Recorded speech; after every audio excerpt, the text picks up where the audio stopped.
During the qualifying race, there were two major incidents to speak of.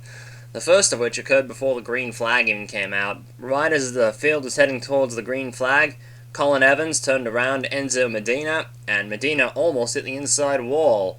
Now, both cars were in the top 14 in this case, because Matt Taylor used the Champions Provisional. But both cars were in the top 14, and would have both qualified. But the officials didn't take too kindly to Colin Evans essentially turning somebody before the green flag came out, and they handed him with a big DSQ, especially because they had just warned him for rough driving. I think that may be a little over the top, but it is what it is, I suppose. Leon Keniston was the beneficiary, and the number 3 car will start the race. The other major incident was Tyrone Stanley on the third lap, diving underneath Dan Klesel and basically hooking Klesel and turning him into the wall.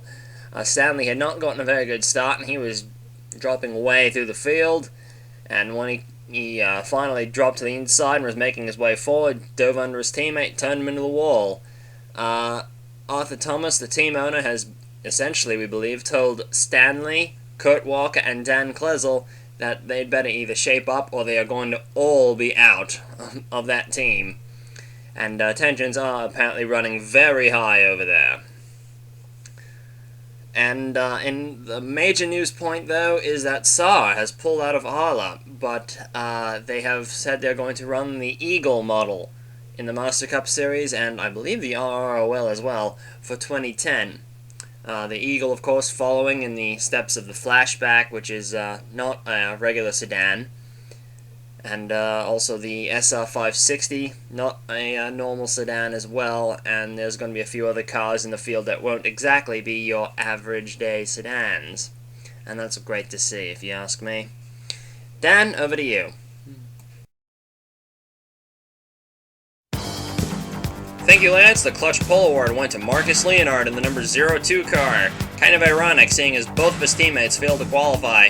Snyder on the outside of the front row, Cooper on the inside of the second row, then Tom Delgado, Tony Durbin, and Stan Rosenstrutter the top 6. Great start by the 3 cars on the inside. Leonard leads them through the first turn and into the south chute. Cooper is right behind him in second.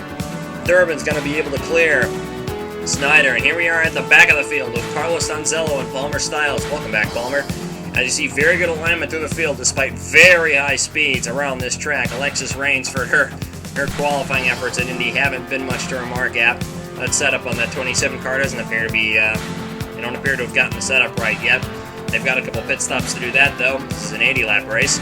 This number 6 car, nobody even expected it would be on the entry list. This is Esko Cascella, one of the 3 FinTech racing cars. The FinTech racing cars show up to a few races every year, and they've added Indianapolis to their schedule. You saw on the inside his teammate Edvin Lisko in the 60 car. This is Lisko's first start. Cascella ran the Carrera Grand Prix last year and was, well, spinning all over the place.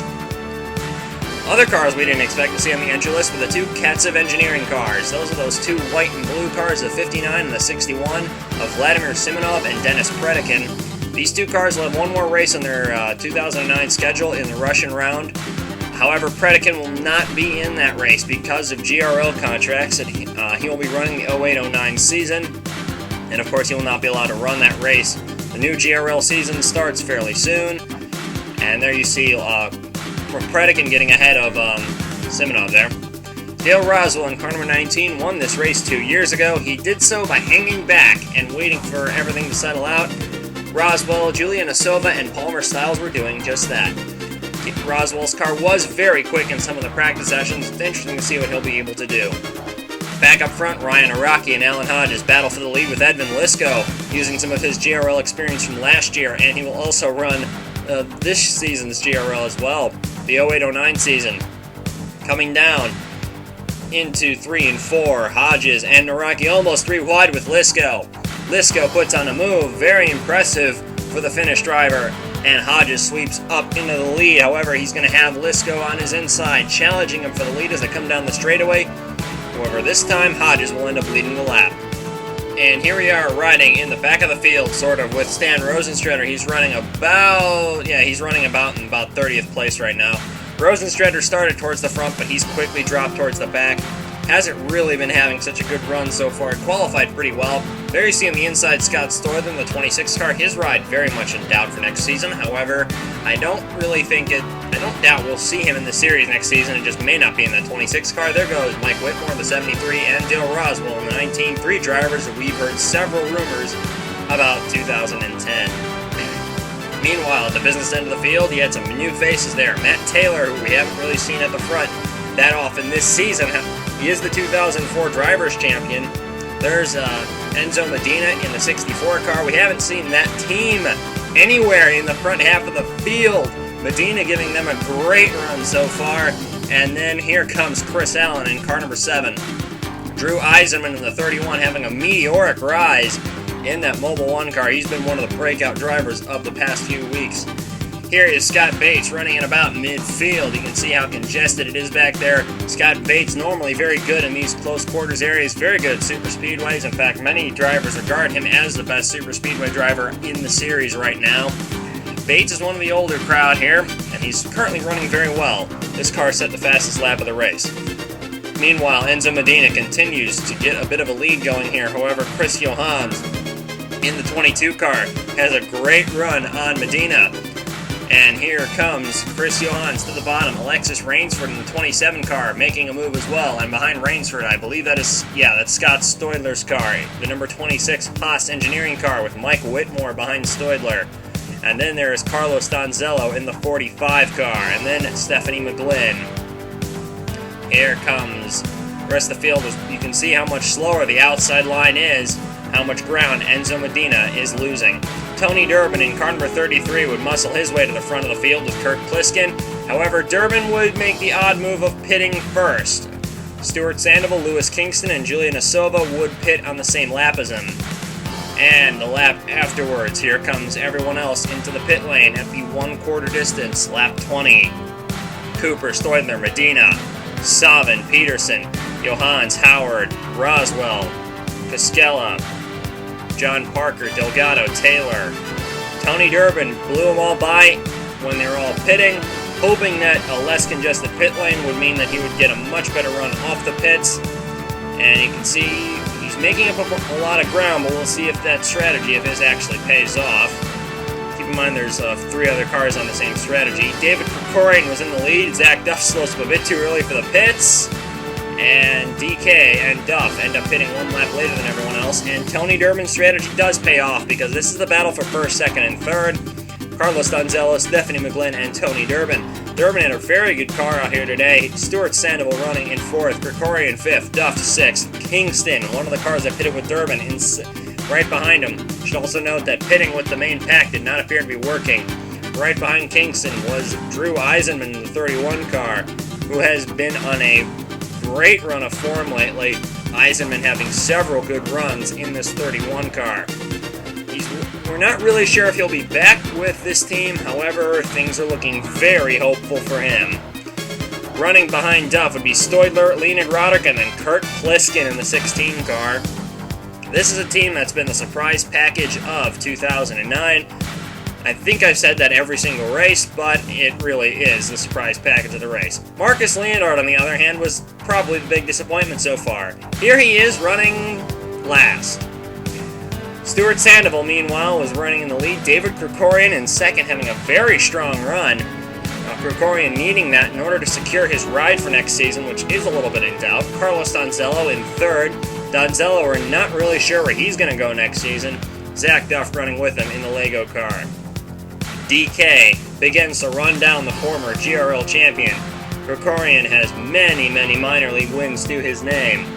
And here he comes, catching Stuart Sandoval in car number 77. Krikorian having very much a good run so far. Behind Danny Savin in car number 91 and Ross Peterson. This is 14th and 15th position on lap 32. So this is the 2nd and 3rd pack.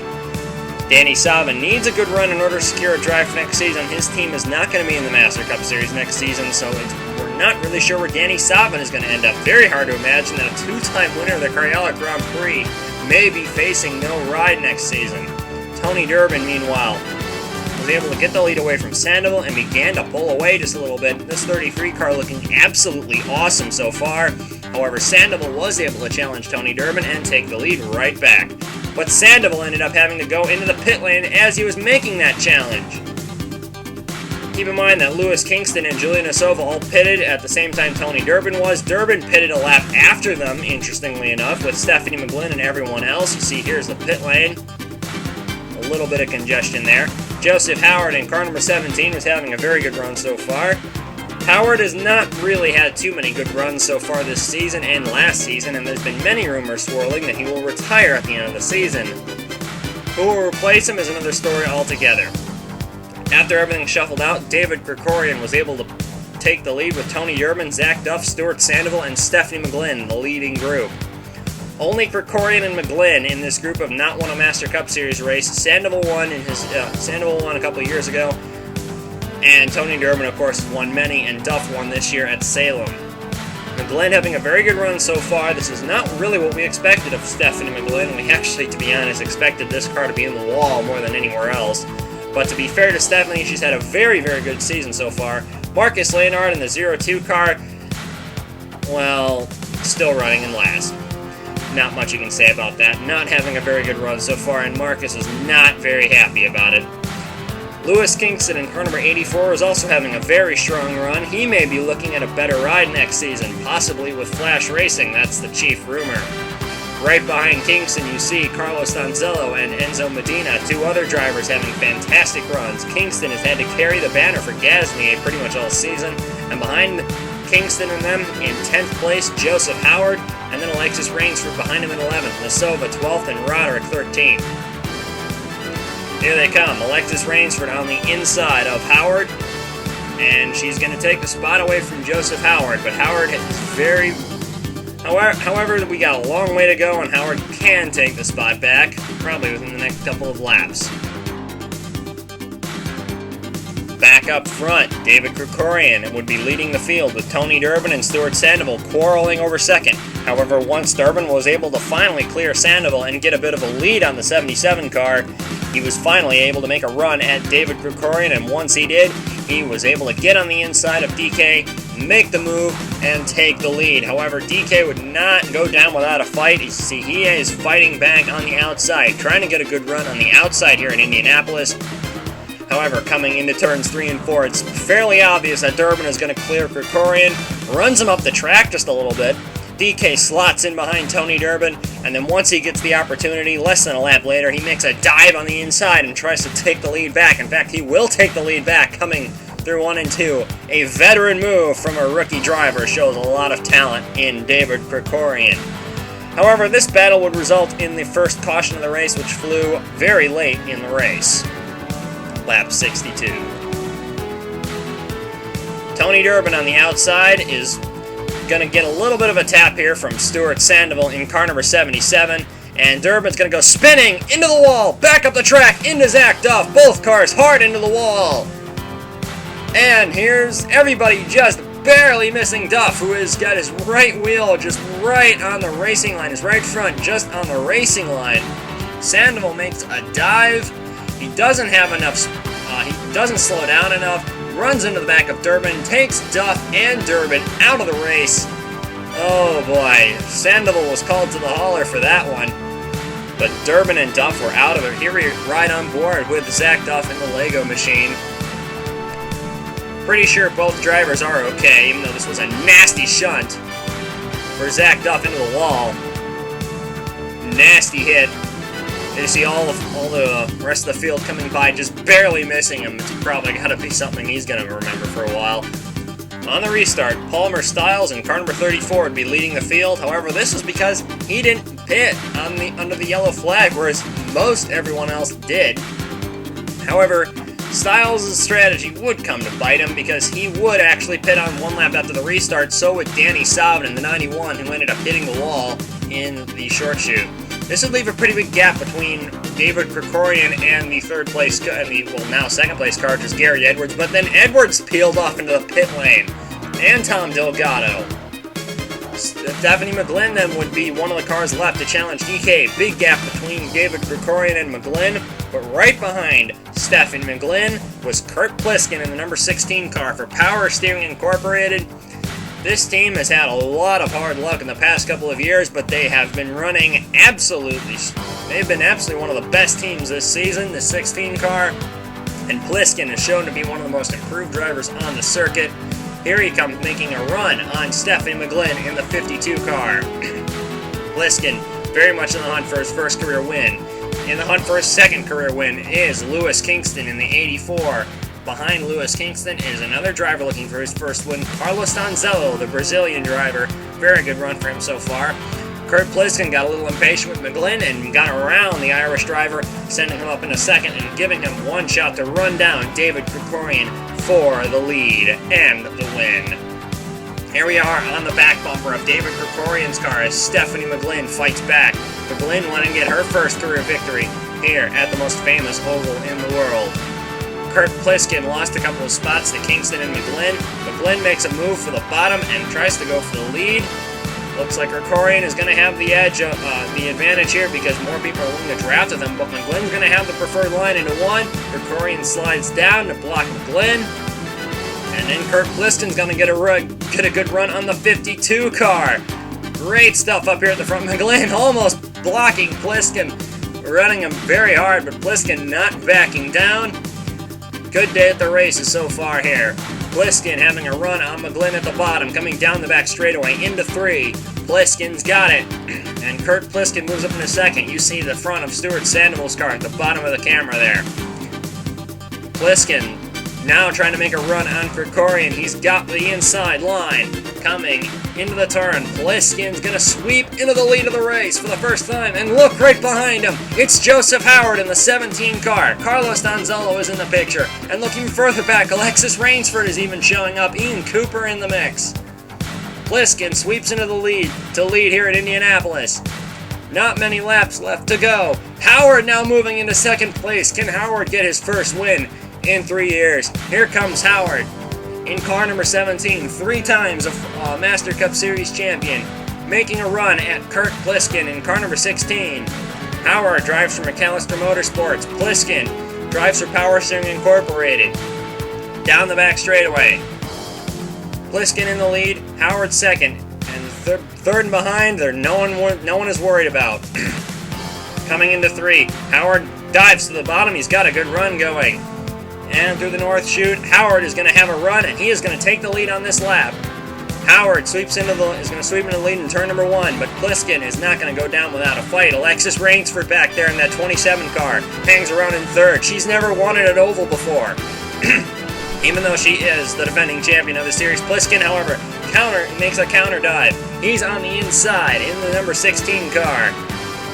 And into turn number 3, Pliskin's going to try to make a move for the lead, but Howard is going to run a little wide, and Pliskin is going to make the run. He's going to take the lead, coming into 3, but Howard's going to fight back. There's just 4 laps to go, but the yellow flag is out, and that means this one's going to end under yellow, and Pliskin's going to take his first career victory. At Indianapolis, let's have a look and see what the caution was that made this race end early.